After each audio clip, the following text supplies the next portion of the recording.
what future for education?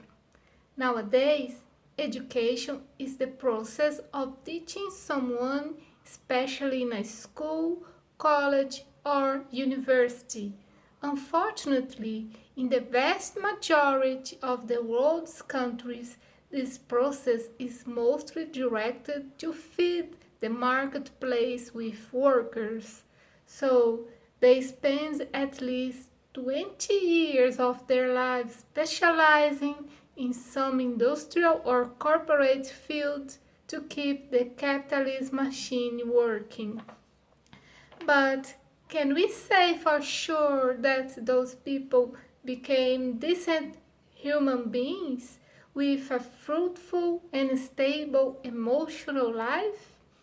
I can say that the most difficult task in the whole world is to find a truly emotionally intelligent person, someone who knows how to deal with frustration and tough situations without falling apart.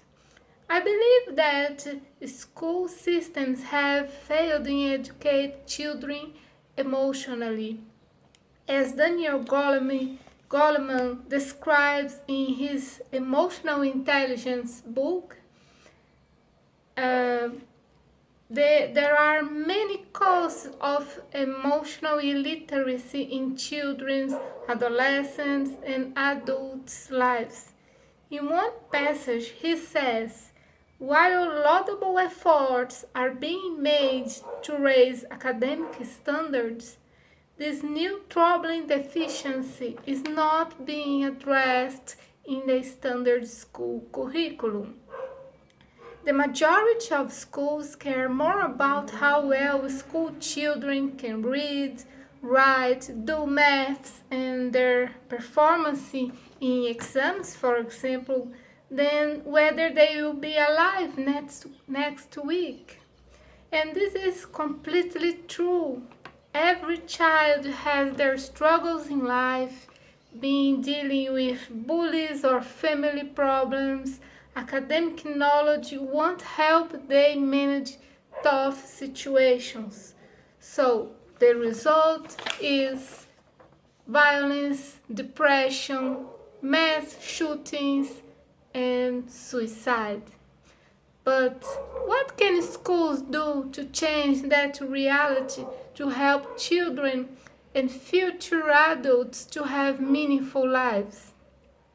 Daniel Goleman cites great examples of schools in the United States that are already implementing classes of self-science, social development, life skills, or social and emotional learning.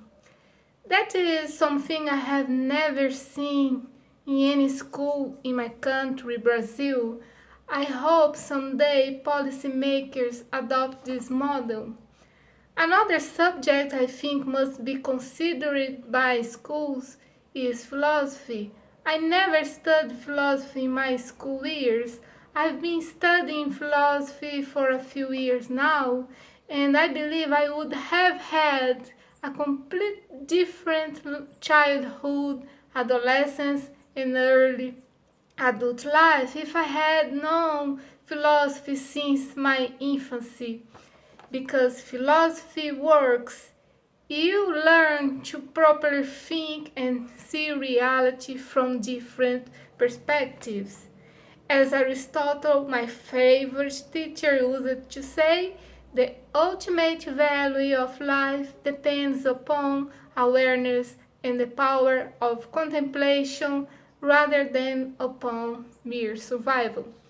That is my message for the future of education, and I hope schools also learn that and teach students the power of think for themselves.